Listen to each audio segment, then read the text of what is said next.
The first time Lily Preston read the word Constantinople, she mouthed it 7 times before speaking it aloud, and her stepmother slapped the book from her hands so hard the spine cracked against the kitchen floorboards. It was 1878, and in Wheatland, Wyoming, a woman who preferred pages to pie making was considered more dangerous than a rattlesnake in a bedroll. Lily had been 17 when her father remarried after her mother's death from consumption, and now at 21, she endured daily reminders that she was a disappointment to the household. Her stepmother, Constance, believed that books rotted a woman's mind and made her unfit for marriage. Every morning began the same way, with Constance listing Lily's failures before the sun fully cleared the horizon. The bread was never kneaded properly, the floors never scrubbed to satisfaction, the chickens never fed early enough. But the real sin, the one that made Constance's face turn the color of overripe tomatoes, was the reading. "No man wants a wife who thinks she is smarter than him," Constance would say, snatching whatever volume Lily had hidden in her apron pocket. "You will end up alone with nothing but paper and ink to keep you warm." Lily's father, Thomas, said nothing. He had grown silent after his second marriage, retreating into his work at the general store he owned on Main Street. Sometimes Lily caught him looking at her with something like regret, but he never contradicted his new wife. The peace in his home, however fragile, seemed more valuable to him than his daughter's happiness. The town of Wheatland sat along the Laramie River in southeastern Wyoming, a settlement that had grown around the railroad and the promise of fertile land. Cattle ranches dotted the surrounding plains, and the town itself consisted of a main street with a general store, a saloon, a church, a school, and about 40 buildings that housed families trying to carve out lives from the unforgiving territory. Everyone knew everyone else's business, and Lily's reputation as the strange girl who read too much had followed her since childhood. The other young women in town had stopped inviting her to quilting circles years ago. They would whisper when she passed, their hands covering their mouths, their eyes filled with a mixture of pity and contempt. Martha Henderson had gotten married at 18, Sarah Cooper at 17. Even homely Ruth Palmer had found a husband by 19. But Lily, with her unusual green eyes and dark auburn hair, remained unmarried at 21, which in Wheatland might as well have been spinsterhood. She did not care about their judgment as much as she pretended to. What hurt was the loneliness, the sense that she existed in a world that had no place for women who wanted more than what they were offered. She had read about cities where women attended universities, where they could become teachers or writers, where intelligence was valued rather than scorned. But those cities were as distant as the moon, and she was trapped in Wheatland with a stepmother who watched her like a hawk and a father who had forgotten how to fight. The library, such as it was, consisted of one small room attached to the church. Reverend Matthews kept the collection, which numbered perhaps 70 books total, most of them donated by families passing through or left behind by travelers. Lily had read every single one, some of them multiple times. She memorized passages, copied her favorites into a journal she kept hidden beneath a loose floorboard under her bed. The words became her companions, her escape, her proof that somewhere beyond the prairie there existed beauty and meaning and possibility. It was on a Tuesday in late September when Lucas Ramsey rode into town. Lily was walking back from the library, 3 books hidden beneath her shawl, when she saw him dismount in front of the saloon. He was tall, broad-shouldered, with dark blonde hair that needed cutting and several days of stubble on his jaw. His clothes were dusty from travel, his hat worn but well made. He moved with the easy confidence of a man accustomed to hard work and harder living. 2 other cowboys accompanied him, but Lily barely noticed them. Something about Lucas Ramsey made the air feel different, charged with an energy she could not name. She hurried past, keeping her eyes down but not before he glanced in her direction. Their eyes met for perhaps 2 seconds, and she felt a jolt of recognition that made no sense. She did not know this man. She had never seen him before. Yet something in his gaze suggested he saw her, truly saw her, in a way no one else in Wheatland ever had. "Who is that?" she heard one of his companions ask as she moved out of earshot. She did not hear Lucas's response, but her heart was beating faster than it should have been, and she clutched the books beneath her shawl tighter, as though they could anchor her to the world she knew. That evening, Constance was in a particularly foul mood. The church social was approaching, and she was determined to find Lily a husband, any husband, before the winter set in. "Nathaniel Burton expressed interest in you," Constance said as she slammed a pot of stew onto the table. "He is looking for a wife to help with his children." Lily paused, her spoon halfway to her mouth. Nathaniel Burton was a widower of 43 with 6 children ranging from 2 to 14. He had a reputation for meanness, and his first wife had died under circumstances that the town preferred not to discuss too closely. "I have no interest in Mr. Burton," Lily said quietly. "Your interest is irrelevant," Constance snapped. "You are 21 years old and running out of options. Do you think men will line up for a woman who spends her days with her nose in a book? Do you think your dowry is large enough to make up for your strangeness?" Thomas Preston cleared his throat but said nothing. Lily felt a familiar surge of anger and helplessness. "I would rather remain unmarried than marry a man I do not respect," she said, knowing even as she spoke that it was the wrong thing to say. Constance's face went red. "You will do as you are told. I will not have you embarrassing this family any further. You will attend the social, and you will be pleasant to Mr. Burton, or I will personally burn every book in this house." The threat hung in the air like smoke. Lily knew her stepmother meant it. Constance had burned her books before, a treasured copy of Jane Eyre that had belonged to Lily's mother, claiming it was corrupting her stepdaughter's mind with notions of independence and romance. Lily had wept for days, and Constance had smiled with satisfaction. That night, Lily lay in her small room under the eaves and stared at the ceiling. She could hear Constance and her father talking in low voices downstairs. The future stretched before her like a prison sentence. Marriage to Nathaniel Burton or someone like him. A life of drudgery and childbearing, her mind slowly atrophying from lack of stimulation, her dreams buried under the weight of laundry and cooking and the endless demands of a household. She pulled out her journal and wrote by candlelight, pouring her frustration onto the page. She wrote about the cowboy she had seen, the way his eyes had seemed to understand something about her without words. It was foolish, romantic nonsense, but it gave her comfort. The next day, she volunteered to take the store's weekly inventory, a task Constance usually assigned to her but had been too busy with social preparations to remember. Her father looked relieved when she offered, and she spent the afternoon in the relative peace of the storeroom, counting cans and sacks of flour, making neat lists in the ledger. She was high on a ladder, reaching for a box on the top shelf when someone spoke behind her. "Need help with that?" She startled, nearly losing her balance. Strong hands steadied the ladder, and she looked down to find Lucas Ramsey standing below her, his face upturned, his expression both amused and concerned. "I am fine, thank you," she managed, though her voice came out breathier than she intended. "Looks heavy," he said. He did not move away from the ladder.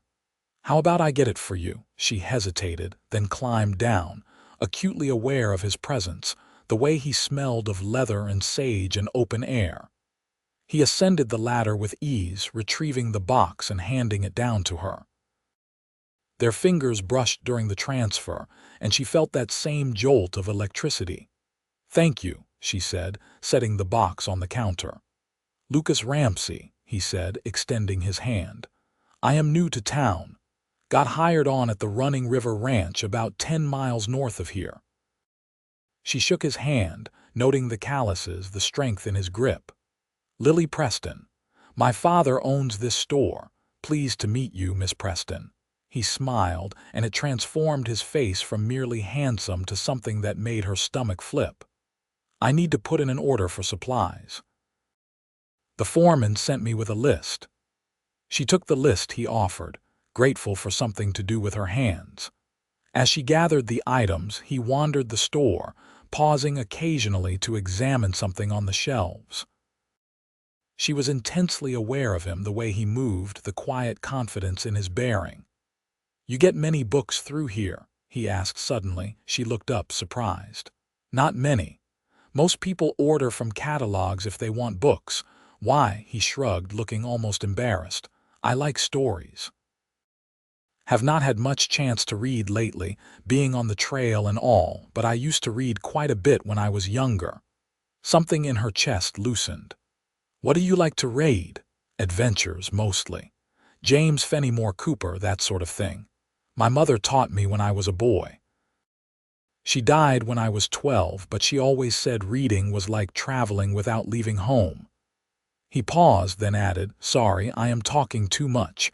People usually are not interested in this sort of thing." "I am interested," Lily said before she could stop herself. "I love reading. I think it is the most important thing a person can do, actually. Books are how we learn about the world beyond our own experience." His eyes lit up. "Exactly. That is exactly right." They stood there for a moment, the store suddenly feeling smaller, the air between them charged with something neither of them could name. Then the bell over the door jangled, and Constance swept in, her eyes immediately narrowing at the sight of her stepdaughter talking to a strange cowboy. "Lily, what are you doing? Your father is waiting for those inventory numbers." Constance's voice was sharp, dismissive. She turned to Lucas with a false smile. "I apologize for my stepdaughter. She has a habit of wasting time when she should be working." Lily felt her face burn with humiliation, but Lucas's expression did not change. "Actually, madam, Miss Preston was helping me with a large order. She has been very efficient and professional." Constance looked taken aback, but she recovered quickly. "Well, finish up quickly, Lily. There are chores waiting at home." As Constance retreated to the back office, Lucas lowered his voice. "Is she always like that?" "You should not have contradicted her," Lily whispered. "It will only make things worse for me later. I was just telling the truth." He studied her face, and something in his expression softened. "Do you get much time to yourself? To read, I mean." "Not really. My stepmother thinks reading is a waste of time for women." He frowned. "That is one of the most foolish things I have ever heard." The simple validation nearly brought tears to her eyes. She finished tallying his order, her hands trembling slightly as she wrote up the invoice. When she handed it to him, he looked at it, then at her. "The Running River Ranch is always looking for hands," he said casually. "It is a good place to work. The foreman, Mr. Garrett, he is fair. Treats people decent." He paused, then added, "There is a big oak tree about halfway between town and the ranch. You can see it from the road. I pass it every evening around sunset when I ride back from checking the north pasture." She understood what he was saying, the invitation hidden in the casual words. It was improper, dangerous even, but something in her responded to it like a flower to sunlight. "I sometimes take walks in the evening," she heard herself say. "When my chores are done." He nodded slowly. "Good to know. In case I ever see you out there and want to continue our conversation about books." He tipped his hat to her and left, the bell chiming his departure.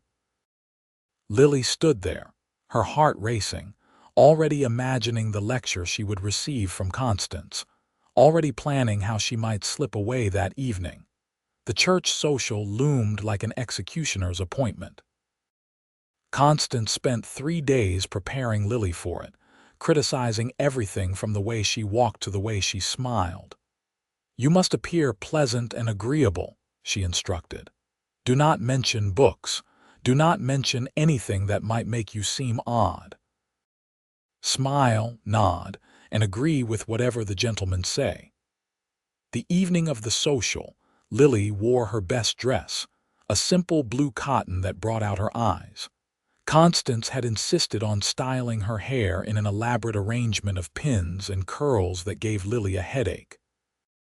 As they walked to the church, her father trailing behind them in uncomfortable silence, Lily felt like she was walking to her own funeral. The church social hall was decorated with fall leaves and bunting.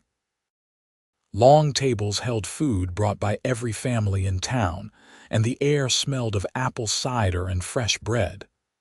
Lily scanned the room automatically, looking for Lucas, but he was not there. Of course he was not there. He was new to town, probably had not received an invitation, and even if he had, why would he want to attend a church social? Nathaniel Burton appeared almost immediately, materializing at Constance's elbow like a bad smell. He was a large man, thick around the middle with thinning hair and watery blue eyes. "Mrs. Preston, Miss Preston, good evening." His voice was oily, ingratiating. "Mr. Burton, how lovely to see you," Constance gushed. "Lily was just saying how much she was hoping to speak with you this evening." Lily said nothing, focusing on keeping her face neutral. Nathaniel smiled, revealing yellowed teeth. "Miss Preston, might I get you some refreshment?" Before she could respond, Constance answered for her. How thoughtful. Lily would love some cider. She was trapped. For the next hour, she endured Nathaniel's company as he droned on about his farm, his children's inadequacies, his complaints about the weather and the price of feed. He stood too close, his breath smelling of onions and tobacco. When he laughed at his own jokes, he put his hand on her arm, his fingers squeezing possessively. "A woman needs a firm hand," he said at one point, leaning in so close she could see the broken blood vessels in his nose. "My first wife, God rest her soul, she sometimes forgot her place. Had to remind her who was master of the house. But I could tell you are a sensible girl. You understand how things work." Lily felt sick. She excused herself, claiming she needed fresh air, and fled to the church steps. The night was cool, stars scattered across the black sky like spilled salt. She took deep breaths, trying to calm the panic rising in her chest. "Rough evening," she spun around. Lucas was leaning against the side of the church, half hidden in shadow. He was cleaned up, wearing what was clearly his best shirt and vest, his hair still damp from washing. "What are you doing here?" she asked, relief flooding through her. "Got invited by Mr. Garrett. He is one of the church deacons. Thought I should make an appearance, being new to town and all." He stepped into the light, his expression serious. "Saw you in there with that fellow." He did not look like pleasant company. "He is not." The words came out more forcefully than she intended. "My stepmother wants me to marry him. He is a widower with 6 children and a reputation for cruelty." Lucas's jaw tightened. "And what do you want?" No one had asked her that before. No one had ever cared what she wanted. The question hung in the air between them, weighted with possibility. "I want to make my own choices," she said finally.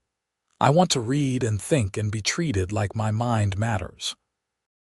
I want a life that is more than cooking and cleaning and bearing children for a man who sees me as a servant." "That does not seem like too much to ask," Lucas said quietly. He moved closer, close enough that she could see the gold flecks in his brown eyes. "At that tree I mentioned. Tomorrow evening around sunset. Will you come?" "Yes," she said, the word escaping before caution could stop it. They stood there for a moment longer, the sounds of the social floating out through the church windows, fiddle music and laughter. Then Constance's voice called from inside, sharp and demanding, and the spell broke. "I have to go," Lily whispered. "Tomorrow," Lucas said, and it sounded like a promise. The next day dragged like molasses. Lily completed her chores with mechanical efficiency, her mind already at the oak tree, already imagining what she and Lucas might talk about. She had selected a book from her hidden collection, a volume of poetry by Walt Whitman that she had ordered secretly using money she earned helping with accounts at the store. It was scandalous, passionate, full of ideas that would have shocked Constance into apoplexy. As the sun began its descent toward the horizon, painting the sky in shades of orange and pink, Lily told Constance she was going to gather wildflowers for the dinner table. Constance barely acknowledged her, too busy writing a letter to her sister in Kansas. Lily slipped out, her heart pounding with a mixture of excitement and fear. The walk to the oak tree took 20 minutes along the dusty road that led north out of town. The tree was massive, ancient, its branches spreading like protective arms over the prairie grass. As she approached, she saw Lucas waiting, his horse tied nearby, grazing peacefully. He smiled when he saw her, and the tension she had been carrying in her shoulders eased. "You came." "I said I would. People do not always do what they say." He gestured to a blanket he had spread beneath the tree. "I brought supplies. Water, some bread and cheese, apples from the ranch orchard." They sat, and for a few moments neither of them spoke. The silence was comfortable, filled with the rustle of leaves and the distant call of a meadowlark.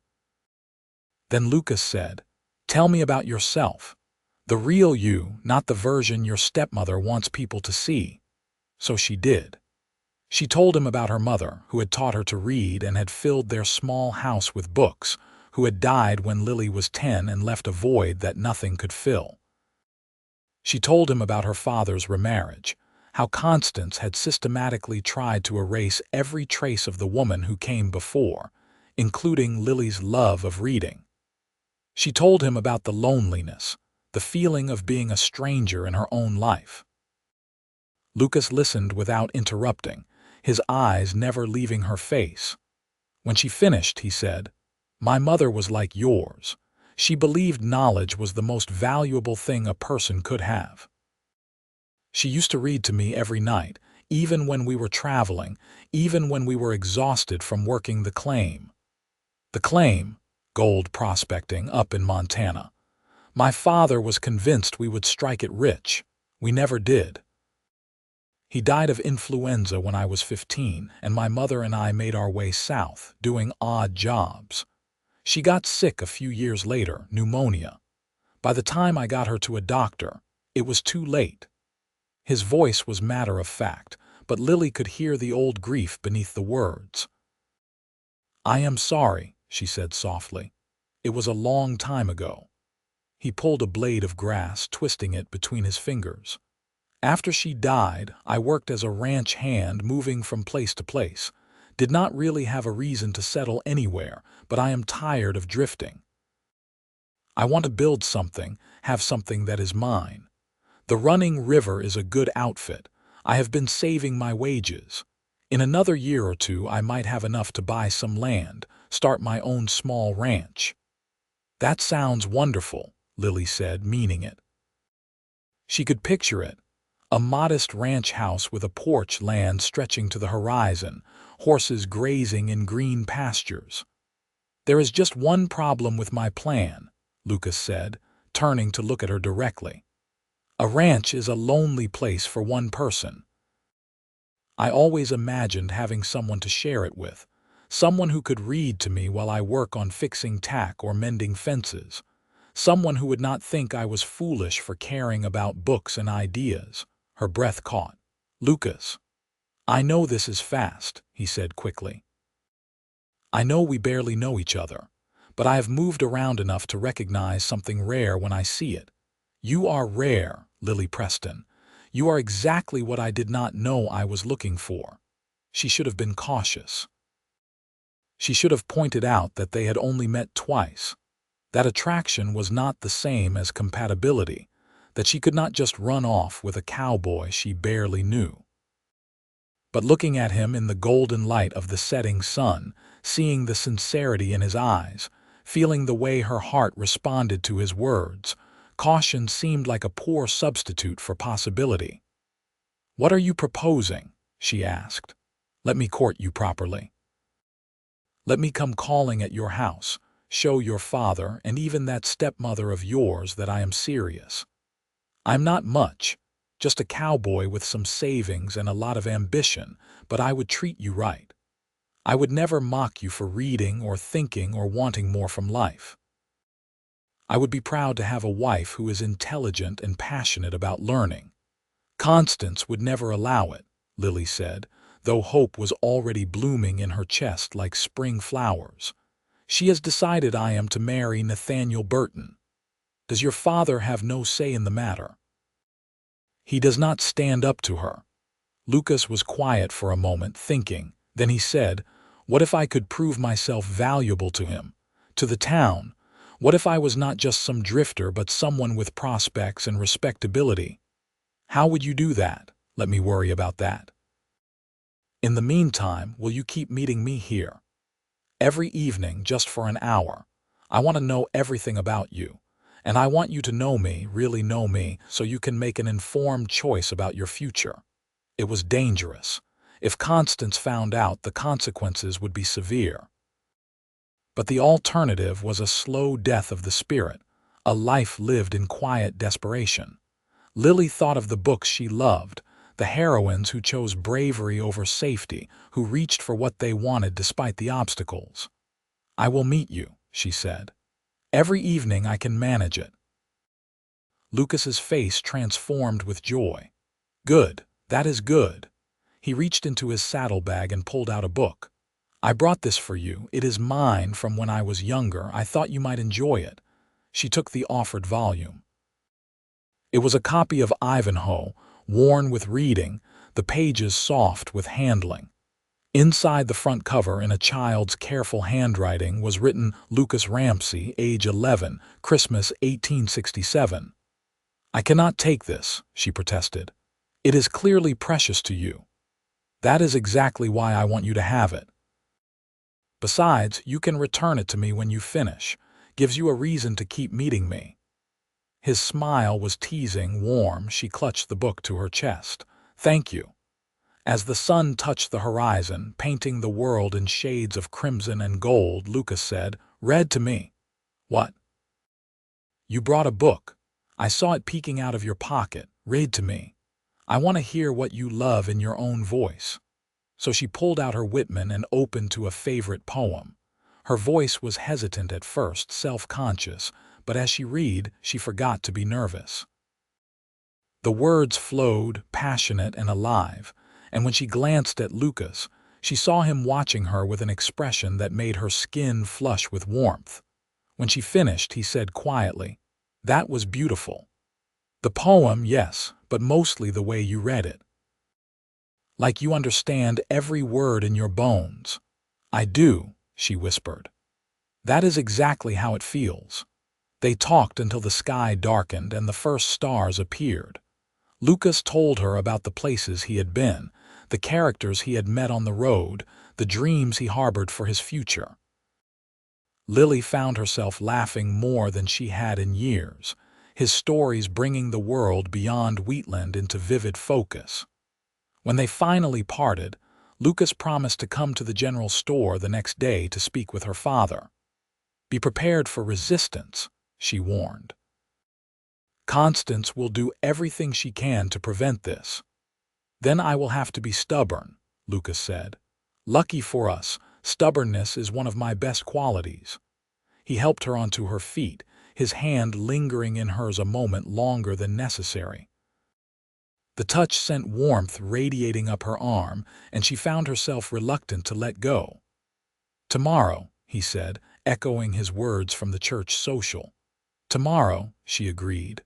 The walk back to town felt like floating.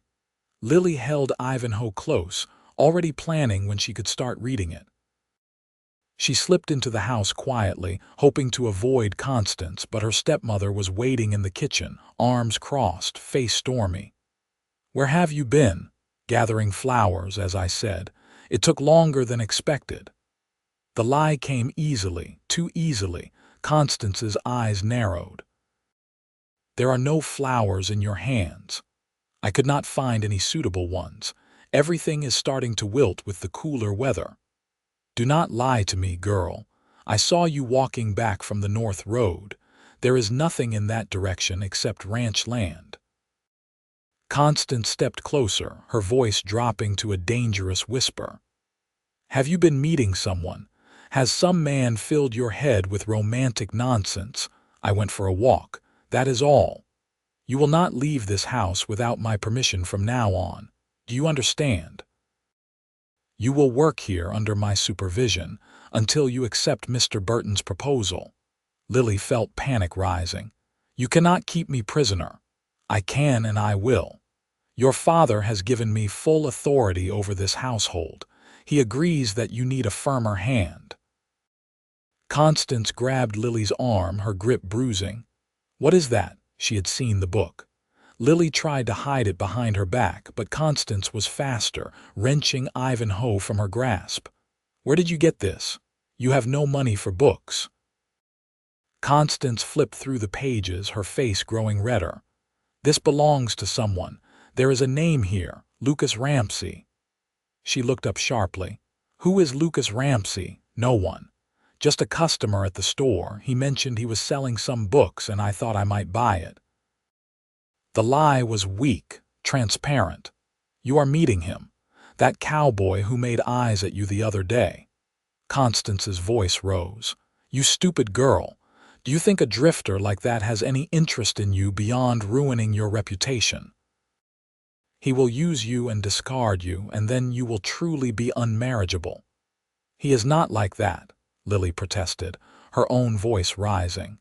"He is respectful and kind, and he treats me like I matter. He is trying to seduce you, you foolish child. This is exactly why I have tried to keep you away from these novels. They have filled your head with idiotic notions of romance. Real life is not a storybook. Real life is finding a man with means who can support you, marrying him, and doing your duty."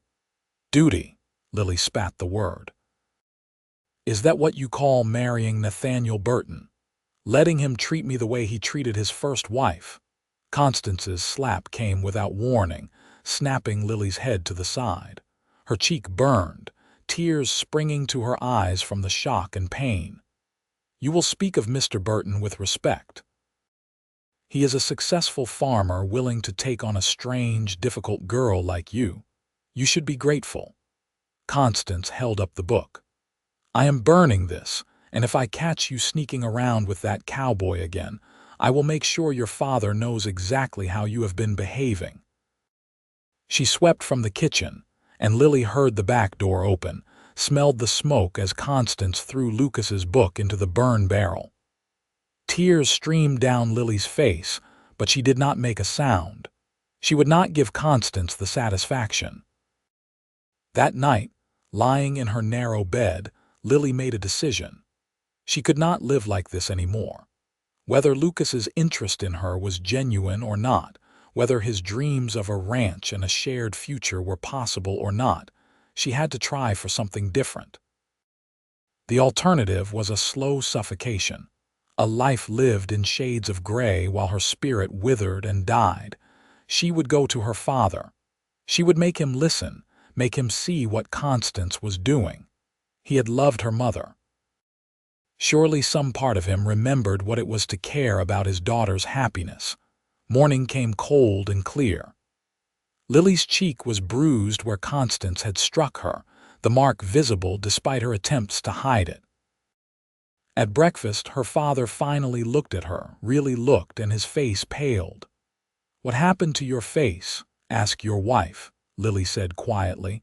Thomas turned to Constance, who was buttering toast with aggressive efficiency. "Did you strike her?" She was defiant and disrespectful. She needed correction. She is not a child to be corrected with violence. His voice held an edge Lily had not heard in years. We discussed this when we married. You agreed there would be no physical punishment. Then perhaps you should take more interest in disciplining your daughter yourself, Constance shot back. She has been sneaking around with some cowboy, filling her head with romantic delusions. I found a book he gave her. Thomas looked between them, conflict clear on his face. Lily, is this true? His name is Lucas Ramsey. He works at the Running River Ranch. He has been kind to me, Father. He respects me and my love of reading.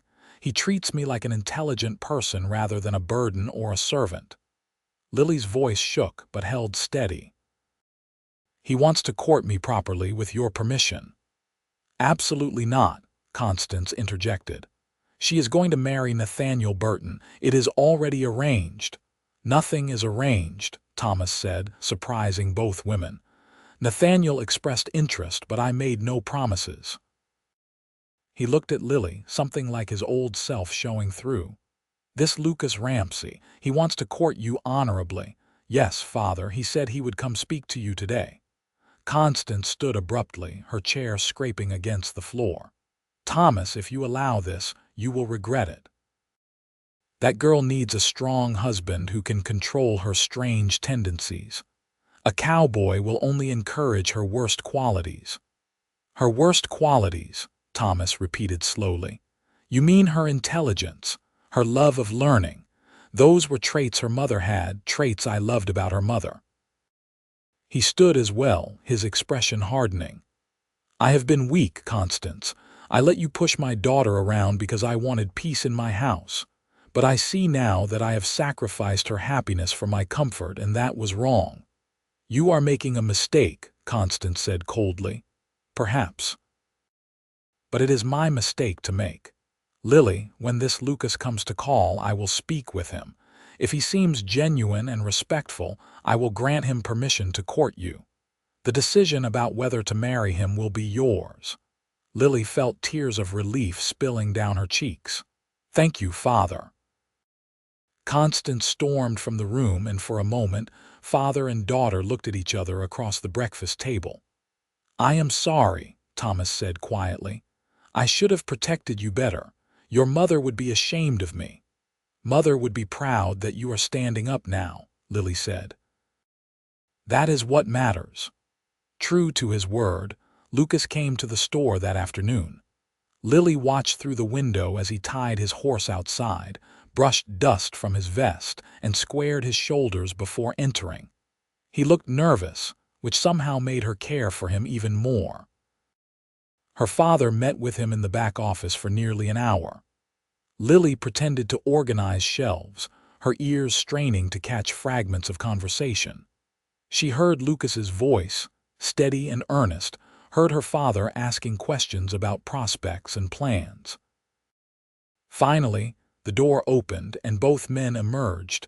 Thomas looked thoughtful rather than angry, which Lily took as a good sign. Lucas caught her eye and gave a small smile. Mr. Preston has given me permission to court you, Lily, with the understanding that we will move slowly and that your reputation will be protected at all times. I suggested Sunday dinners, her father added. Lucas will join us every Sunday after church. That way, we can all get to know him properly, and your stepmother cannot accuse anyone of impropriety. It was more than Lily had dared hope for. Thank you, Father. Constance was furious, of course. She made her displeasure known through icy silence and passive-aggressive comments about cowboys who thought too highly of themselves. But she could not openly defy Thomas without admitting she had been overruled, so she settled for making life difficult in small ways. She increased Lily's chores, criticized everything she did, and made snide remarks about Lucas whenever his name was mentioned. Lily endured it because she had something to look forward to.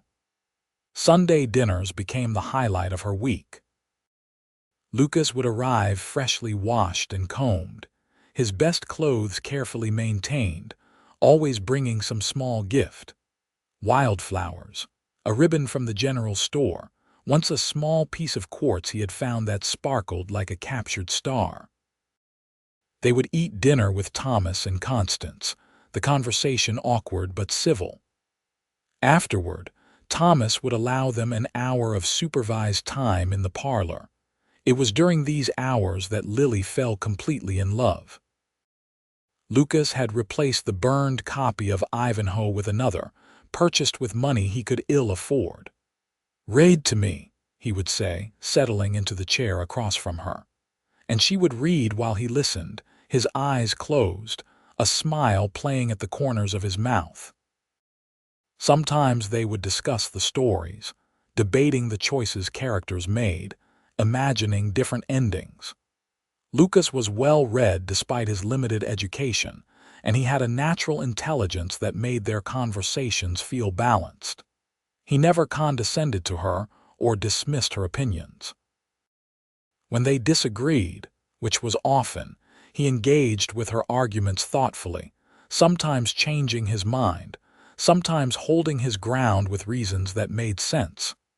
"I never met anyone I could talk to like this," he admitted one Sunday in late October. The aspens outside the window had turned gold, and the air held the promise of coming winter. Most people think reading is something you do when you have nothing better to do. They do not understand that it is as essential as breathing. "I know exactly what you mean," Lily said. "I have always felt like there was something wrong with me for caring so much about books." "There is nothing wrong with you. You are perfect." He said it simply, as though it were an observable fact rather than an opinion. She felt herself blushing. "I am far from perfect. Perfect for me then." He leaned forward, his voice dropping. "Lily, I know we have only been courting for a few weeks, but I need you to know that my intentions are serious. I am saving every penny I can. By spring, I should have enough to put a down payment on a piece of land. It will not be much at first, just a small place with enough room for some horses and cattle, but I will build it into something good, something worth having, and I want to build it with you." Her heart was pounding so hard she was sure he could hear it. "Are you asking me to marry you?" "Not yet." "Not officially. I want to do this right, and that means being able to offer you a real home, not just a dream. But I am asking if you would consider it, if when the time comes, you might say yes." "I would say yes right now if you asked," Lily said, the words tumbling out before caution could stop them. His face lit up. "You mean that?" "I do. I have never felt about anyone the way I feel about you. You make me feel seen and valued. You make me feel like my dreams matter, like I am not strange for wanting more than what Wheatland offers. I love you, Lucas Ramsey." It was the first time either of them had said the words aloud. Lucas crossed the small distance between them, taking her hands in his. "I love you too, Lily Preston. I have loved you since the moment I saw you walking past the saloon, trying to hide books under your shawl. I loved you before I even knew your name." He kissed her then, gentle and brief, aware that they were in her father's parlor with the door open and Constance likely listening from the hallway. But it was enough. It was a promise, a seal on the words they had spoken. Winter arrived early that year, bringing snow in mid-November. The Sunday dinners continued, but Lily and Lucas also resumed their meetings at the oak tree whenever weather permitted. He would bring a blanket and hot coffee in a thermos, and they would sit bundled against the cold, talking and reading until the sun disappeared and the stars emerged. It was during one of these meetings that Lucas told her the full extent of his plans. "I spoke with Mr. Garrett, the foreman at the ranch. He is willing to sell me 50 acres on the southern edge of the property. It is good land with a creek running through it and a stand of cottonwoods. The price is fair, and he will let me pay in installments." Lucas's excitement was palpable. "I have been working extra hours, taking on jobs other hands do not want, By April, I should have enough for the down payment and materials to start building a small house. That is wonderful, Lily said, gripping his hands. I am so proud of you. There is more. Mr. Garrett knows a family heading back east who want to sell their furniture and household goods. He thought we might be interested if we get married in the spring. It would save us considerable money. Lucas paused. I know it is fast, Lily. I know the proper thing would be to wait a year or more. But I am 23 years old, I have been working since I was a boy, and I am ready to build a life. If you are not ready, I will wait. But if you are willing, I would like to marry you in April when the wildflowers start blooming and the world feels new again. April, 5 months away. It seemed both impossibly soon and unbearably far, but Lily knew her answer. Yes, yes, I will marry you in April. He kissed her properly then, no longer restrained by the walls of her father's house. It was sweet and passionate and full of promise, and when they finally pulled apart, both of them were breathless and grinning like fools. I will speak to your father this Sunday, Lucas said. I will do this properly, ask his blessing, show him my financial plans. Even if your stepmother objects, I think he will agree. He was right. Thomas gave his blessing with what seemed like relief. I want my daughter to be happy, he told Lucas. You treat her well, and you have proven yourself to be hardworking and honest. That is all I can ask for. Constance's reaction was predictably explosive. She ranted about foolishness and immaturity, about throwing away security for romantic fantasy. Nathaniel Burton offered you a ready-made home and financial stability, she hissed at Lily. Instead, you are choosing poverty with a cowboy. I am choosing love with a good man, Lily replied calmly. And I am choosing a partnership where I am valued for my mind, not just my ability to cook and clean. You will regret this, perhaps, but they will be my regrets, from choices I made for myself. The months between engagement and wedding passed in a flurry of preparation. Lucas worked relentlessly, putting in dawn to dusk days at the ranch and spending his evenings working on their future home. Lily helped when she could, riding out on Sundays with her father to see the progress. She watched the house take shape, a modest structure with 2 rooms and a loft, but built with care and love. Lucas had even included a special feature, a wide window in the main room that would let in plenty of light for reading. I thought you could put a chair here, he said, standing where the window would be. And when I come in from working, I can find you reading and everything will be right with the world. She helped choose paint colors and arrange the second-hand furniture they had purchased. It was not much, a bed frame, a table with 4 chairs, a rocking chair, some basic kitchen supplies, but it was theirs. Every item represented a choice they made together, a small piece of the life they were building. In March, Mrs. Garrett, the foreman's wife, approached Lily at church. I heard you are to marry Lucas Ramsey in April. Yes, madam, Lily said, prepared for judgment or criticism. Instead, Mrs. Garrett smiled warmly. He is a good man, one of the best hands my husband has ever employed. He speaks of you constantly, you know. Lucas this and Lucas that. It is clear he adores you.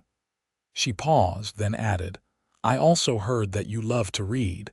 I have quite a collection of books that have been sitting in my attic.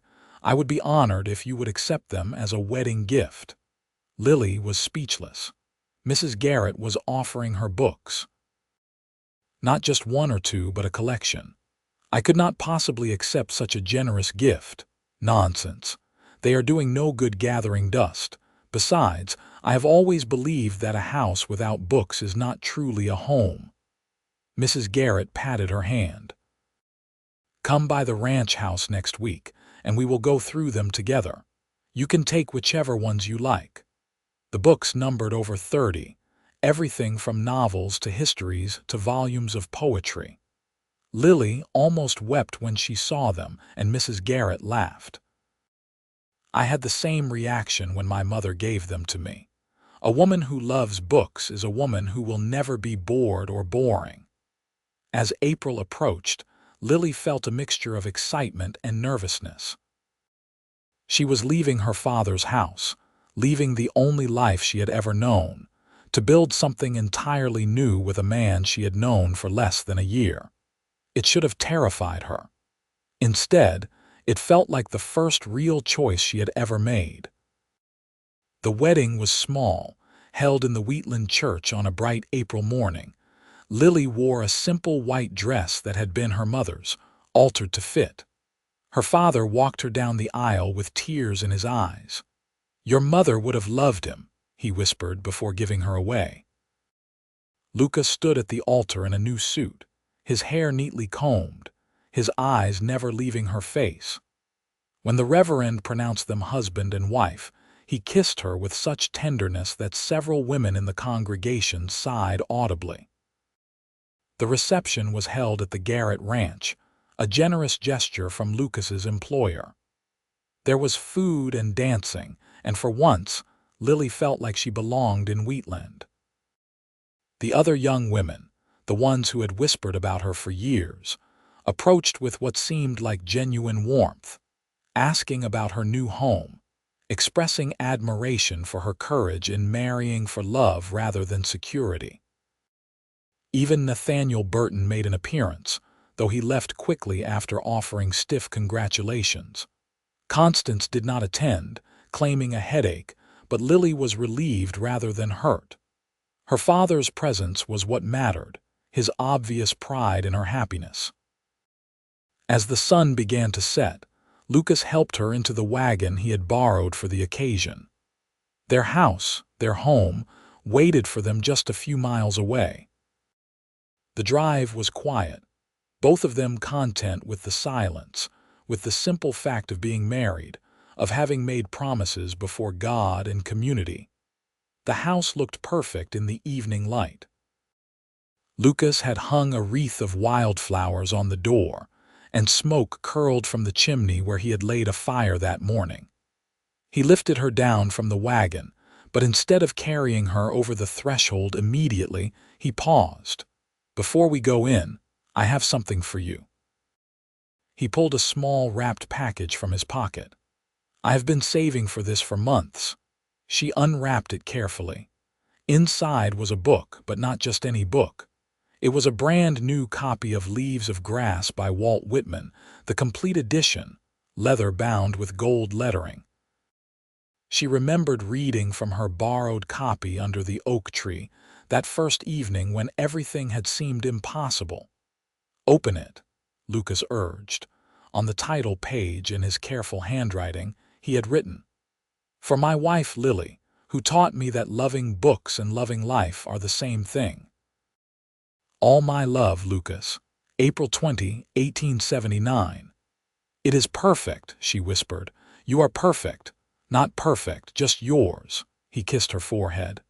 "Now, Mrs. Ramsey, let me carry you into our home." Their first night as husband and wife was everything Lily had dreamed and more. Lucas was gentle and patient, and they learned each other slowly, with laughter and tenderness. Afterward, they lay together in the bed they would share for the rest of their lives, her head on his chest, his arms around her. "Read to me," he asked, his voice drowsy and content. She laughed. Now, always, whenever you want. That is what we promised, remember? You read to me every evening." So she wrapped herself in a quilt and retrieved her new book. By lamplight, with her husband's eyes on her and the fire crackling and their whole future stretching before them, Lily read. And Lucas listened, and it was exactly as perfect as they had imagined. Life on the small ranch was harder than Lily had anticipated, but more rewarding than she had dreamed possible. Lucas worked from dawn until dusk, building fences, caring for the small herd of cattle they had purchased, breaking horses to sell for extra money. Lily discovered she had a talent for managing accounts and organizing supplies. skills her father had taught her during her years working at the store. She also discovered she did not mind household chores when they were done for her own home, rather than under Constance's critical eye. There was satisfaction in cooking a meal for her husband, in keeping their small house clean and comfortable, in planting a garden that would feed them through the winter. But the best part, the thing that made every difficult day worthwhile, was the evenings. No matter how tired Lucas was, no matter how much work remained, he would wash up and join her in the main room.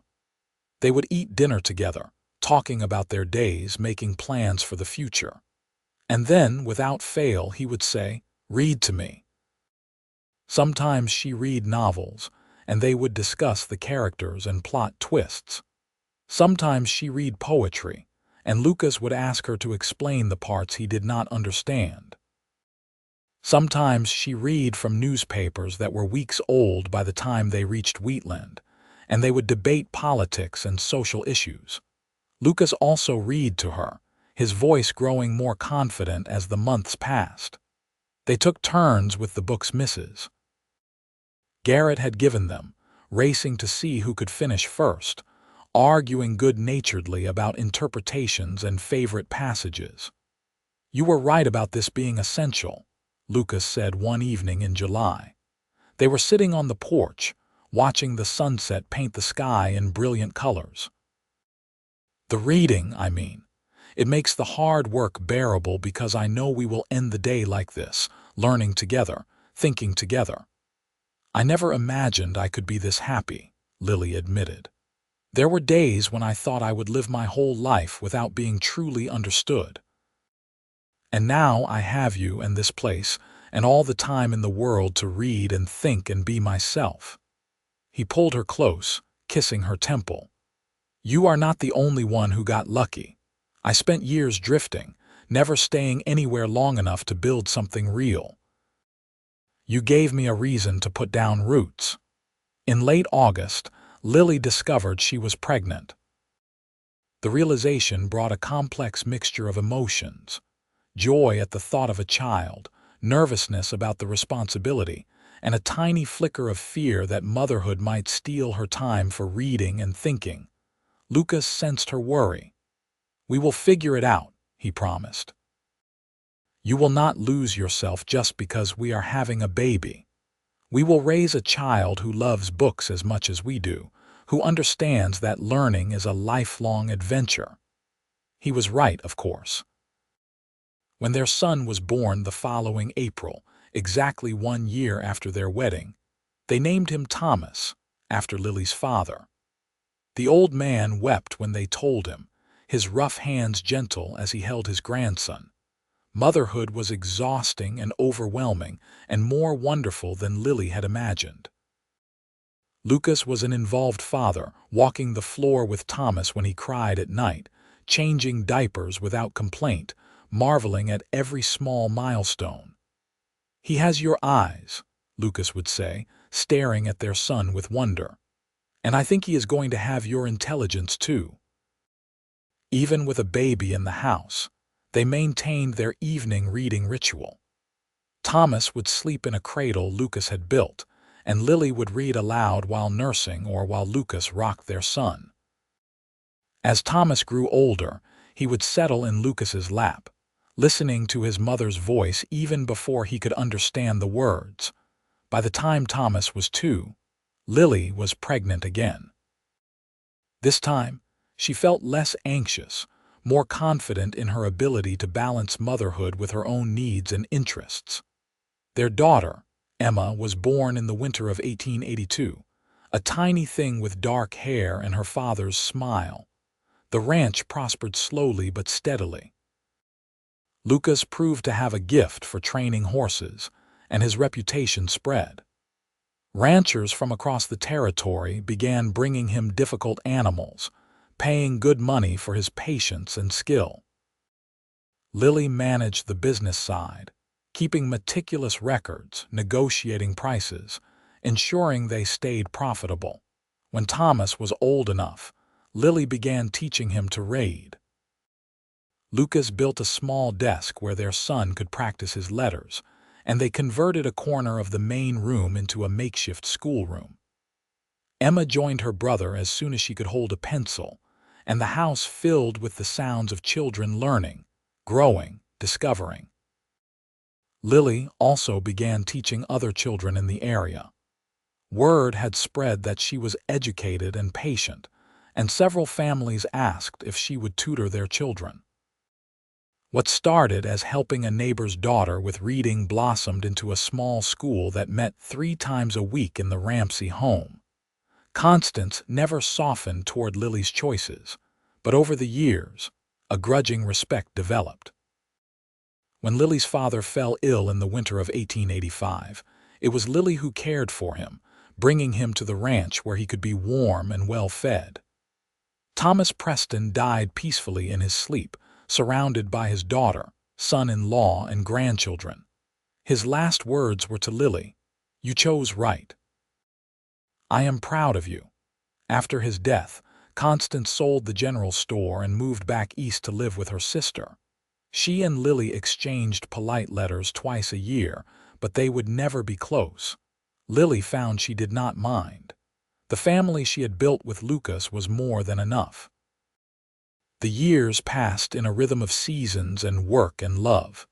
More children came, another daughter named Margaret, a son they called William. The house expanded to accommodate the growing family, rooms added as finances allowed. The ranch grew as well.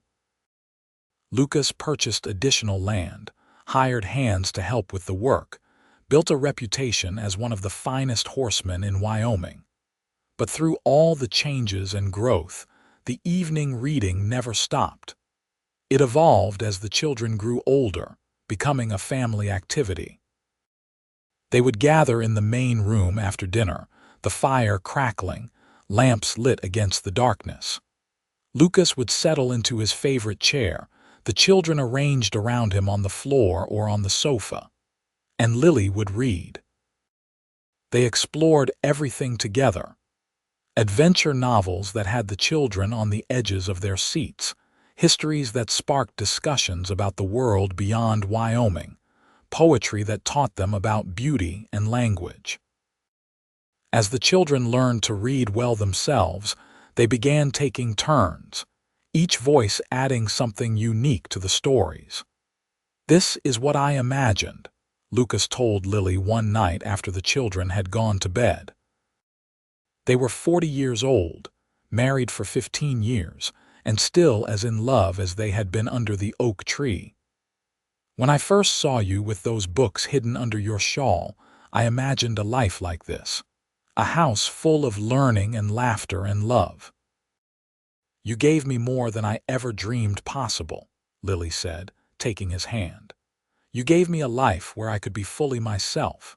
You never asked me to choose between being a wife and mother and being a woman who loves books and ideas. You made it possible to be all of those things at once. Because you are all of those things, loving you meant loving all of you, not just the parts that were convenient." He pulled her close. "Read to me," she smiled, reaching for the book on the side table. "What should it be tonight? Surprise me." So she chose a poem, one of her favorites from Whitman, the poet who had been with them since the beginning. Her voice filled the quiet house, and Lucas closed his eyes, listening. Outside, the Wyoming wind whispered through the cottonwoods, and the stars wheeled overhead in their ancient patterns. When their oldest son Thomas was 18, he announced he wanted to attend university in the East. It was 1897, and the world was changing rapidly. Lily and Lucas discussed it at length, weighing the cost against the opportunity. In the end, they scraped together the money, sacrificing small luxuries to pay for their son's education. "You gave me this," Thomas said before he left. He gestured to the overflowing bookshelves, the comfortable reading nook his father had built, the atmosphere of learning that permeated the house.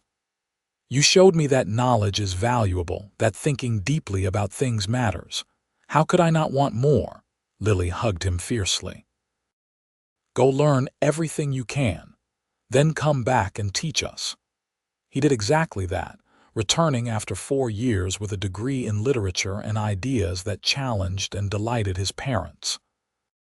He became a teacher himself, opening a proper school in Wheatland, carrying forward the love of learning his parents had instilled. Emma became a writer, publishing stories in magazines under a pseudonym at first, then under her own name as society slowly became more accepting of women authors. Margaret married a rancher and raised her own family, but she never forgot the evenings of reading, and she passed the tradition to her children. William took over the ranch, working alongside his aging father, expanding the operation while maintaining its character. As Lucas and Lily grew older, they slowed down but never stopped. The reading continued every evening without fail. Their children and grandchildren would visit and find them in their familiar positions. Lucas in his chair, worn comfortable with decades of use. Lily with a book in her lap, her voice still strong and clear. On their 50th wedding anniversary in 1929, the family gathered to celebrate. Children, grandchildren, and great-grandchildren filled the expanded ranch house. There were speeches and laughter and food and music. But the most meaningful moment came when Thomas stood and raised his glass. "To my parents, who taught me that the greatest love stories are not about grand gestures but about choosing each other every day. About building a life where both people can flourish. About reading to each other every evening for 50 years and never getting bored." He paused, emotion thick in his voice. They were mocked for building a life around books and ideas. People said it would not last, that practical concerns would destroy romance. But here they are, 50 years later, more in love than ever. They proved that a marriage built on mutual respect and shared passions can weather anything. Lucas pulled Lily close, kissing her in front of their assembled family. "Best decision I ever made, walking into that general store and seeing a beautiful woman who tried to hide her love of books. Second best decision was convincing her to take a chance on a cowboy who just wanted someone to read to him." "You did more than that," Lily said softly, her eyes bright with tears. "You gave me a life where I never had to choose between being true to myself and being loved. You made both possible." That evening, after the guests had departed and the house had fallen quiet, they resumed their ritual. Lily's hands were gnarled with arthritis now, her eyes requiring glasses for reading, but her voice remained steady as she opened a worn copy of Ivanhoe, the third copy Lucas had purchased for her over the years. "Read to me," Lucas asked, his voice still holding that note of anticipation, as though hearing her read was a gift he received fresh each time. "Always," she promised and began. Lucas Ramsey died peacefully in his sleep in the winter of 1932 at the age of 76. He passed with his hand in Lily's, in the bed they had shared for over 50 years in the house he had built for them. His last words were, "Thank you for reading to me."